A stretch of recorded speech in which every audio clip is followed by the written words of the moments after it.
कई बार ऐसा मन में लगता है कि हम बोलना ही बंद कर दें, कहना बंद कर दें। जितना गुरुजनों से सुना है उसी का उपयोग जीवन में आ जाए, एक अंश तो काम बन जाए।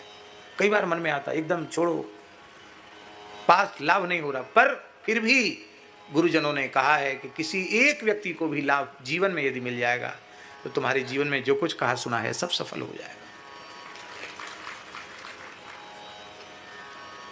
अरे जिनको नहीं मिला, किसी एक जिज्ञासु को लाभ मिल जाएगा तो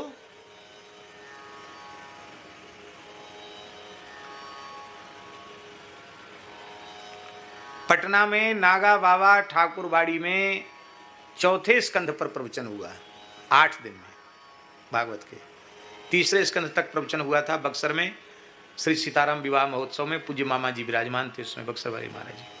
फिर दूसरी कथा, उनका दूसरा स्थान पटना में है, नागा बाबा ठाकुरबाड़ी, वहाँ हुआ। तो सबने कहा कि 3रे स्कंध से आगे सुनाओ, खुले मन से सुनाना। तुमने कहा ठीक है। तो 8 दिन में चौथा स्कंध हुआ, बहुत सुख मिला। ध्रुव जी का चरित्र खूब बढ़िया हुआ। उसमें एक लड़के पर प्रभाव पड़ा। क्या प्रभाव पड़ा? उसने बक्सर वाली कथा सुनी हुई थी, तब ये YouTube का जमाना भी नहीं था। प्रत्यक्ष कथा सुनी थी बक्सर की, और जब नागा बाबा ठाकुरबाड़ी में कथा हुई 1 साल बाद, तो 1 साल में ही उस बच्चे में इतना परिवर्तन आया, हम आपको क्या बतावें। इतना विलक्षण परिवर्तन उस बच्चे में आया कि हम तो पता नहीं था कि ये कहाँ का लड़का है, कौन है, कैसा है। तो एक दिन हम कथा के बाद, चौथा 5वां दिन था, हम जा रहे थे ऊपर निवास की तरफ, तो बच्चा पीछे पीछे दौड़ा, बोले महाराज मैं आपसे मिल नहीं पा रहा हूँ, मुझे बहुत जरूरी आपसे मिलना है। तो आश्रम के व्यवस्थापक बोले कि अरे लड़का बड़ा खतरनाक है, बहुत रोता है, ये यहाँ था, इसको हमने कहा भैया दूसरी जगह रहो, यहाँ मत मरो। क्यों? बोले ये काफ़ी दिन हो गए इसने खाया पिया नहीं, दुबला पतला है, इसने भोजन नहीं किया। तो हमको और करुणा आई कि इसने भोजन क्यों नहीं किया भाई। उन्होंने कहा चलो कोई बात नहीं, चलो मेरे पास साथ चलो। कमरे में गया तो फूट फूट कर रोने लगा। मैंने कहा भाई का दुख क्या है तुमको?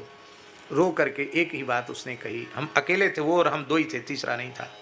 एक ही बात कही कि अब एक क्षण मुझे जीवित नहीं रहा जाता है, किसी भी प्रकार से श्री कृष्ण का मुझे दर्शन करा दो।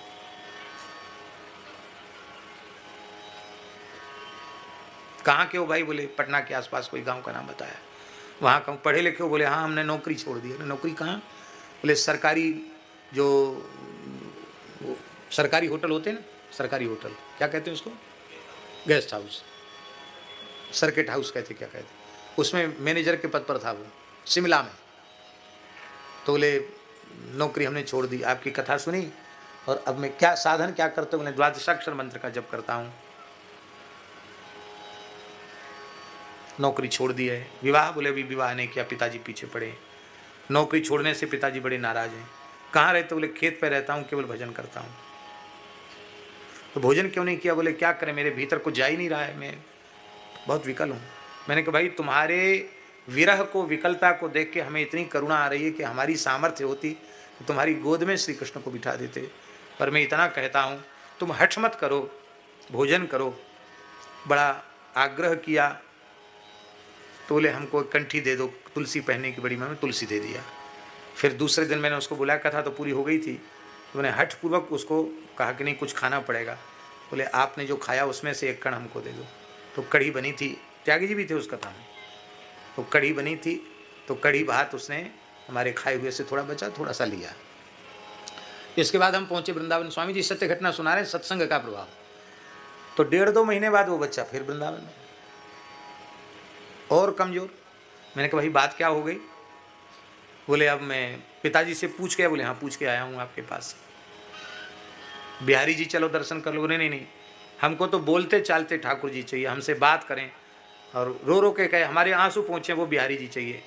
ऐसे नहीं चाहिए जिनको हमको रोते देख के दया नहीं आ रही है, ऐसे ठाकुर जी नहीं चाहिए। मंदिर में बिहारी जी का दर्शन नहीं करना, हमको तो ऐसे बिहारी जी चाहिए जो हमारे आंसू पहुँचे। मलुक पीठ उस समय स्वामी जी बहुत बना नहीं था, थोड़ा खंडहर जैसा पड़ा था, टीन सेट में उसका आसन था। तो गंगादास जी उस समय सेवा में थे, व्यवस्था में थे। गंगादास जी ने कहा महाराज आप, महाराज जी गुरु जी आप भी ऐसे ऐसे लोगों को ले आते हो, पता नहीं अब ये मर जाएगा, ये खाता पीता तो कुछ है नहीं, कई दिन हो गया, ये रोता रहता है, मर जाएगा तो स्थान की बदनामी होगी कि नया लड़का पता नहीं कैसे मर गया। मैं उसको समझाया, वो माना नहीं। माना तो नहीं, और उसने घोषणा और कर दी कि अभी तो मैं पानी पी रहा हूँ, आज से मेरा पानी भी बंद, पानी भी नहीं पीऊँगा। तो मैंने कहा भैया फिर तुम कहीं दूसरी जगह चले जाओ।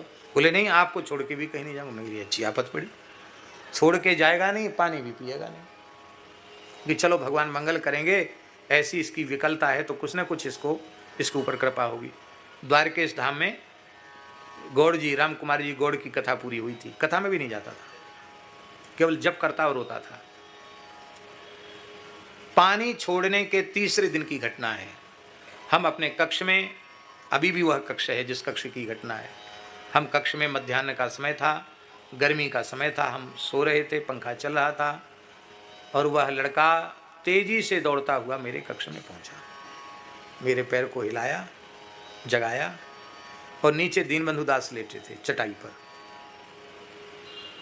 और आकर उसने कहा कि ठाकुर जी अभी मेरे सामने से भागकर आपके कमरे में आए हैं। मैंने कहा कहाँ हैं? तो बोले ये खड़े, सामने खड़े। कैसे हैं? तो चरण से लेके मोर मुकुट तक संपूर्ण वर्णन किया। कहा ठाकुर जी क्या कह रहे हैं? बोले ठाकुर जी करे आओ मेरे हृदय से लग जाओ। ऐसे कह के उसने दीवाल का आलिंगन किया। मुझे कुछ नहीं दिखा, मुझे ठाकुर जी नहीं दिखे, पर उसके स्वरूप को देखकर, उसकी विह्वलता को देख के लग रहा था कि इसको दर्शन हो रहा है। और फिर वो मूर्छित होकर गिर गया, बेहोश होकर गिर गया। हमने आवाज लगाई, जो हमारे निकट सो रहे थे दीनबंधु दास, दीनबंधु उठो उठो उठो। वो उठे ही नहीं, पता नहीं कैसी निद्रा, वो उठा नहीं। फिर मैंने थोड़ा गंगा जल लिया, उसके मुख में गंगा जल दिया। मैंने कहा कहीं गर्मी न चढ़ गई, वो पानी नहीं पी रहा है। मैंने कहा क्या हो गया तुमको? तो चरणों में सिर रख करके अत्यंत प्रसन्नतापूर्वक कहा कि मैं जो चाहता था वो हो गया। श्री कृष्ण ने मुझे हृदय से लगा लिया, मेरा काम पूरा हुआ। मैंने कहा अब तो रहो यहाँ। बोले नहीं, अब हमारा काम हो गया। कहाँ जाओगे? बोले अब मेरा मन है कि मैं हिमालय की ओर जाऊँगा, उत्तराखंड की ओर जाऊँगा। कहाँ रहोगे? बोले जहाँ कोई मनुष्य ना हो, ना हम किसी को देखें ना कोई हमें देखे, वहाँ रहूँगा। मुझे आशीर्वाद दीजिए, मैं जा रहा हूँ। तो हमने कहा वहाँ ठंड है, कुछ कपड़ा ले लो। तो कहता ना कपड़े की ज़रूरत है ना पैसे की ज़रूरत है, आप दोनों हाथ सिर पे रख दो।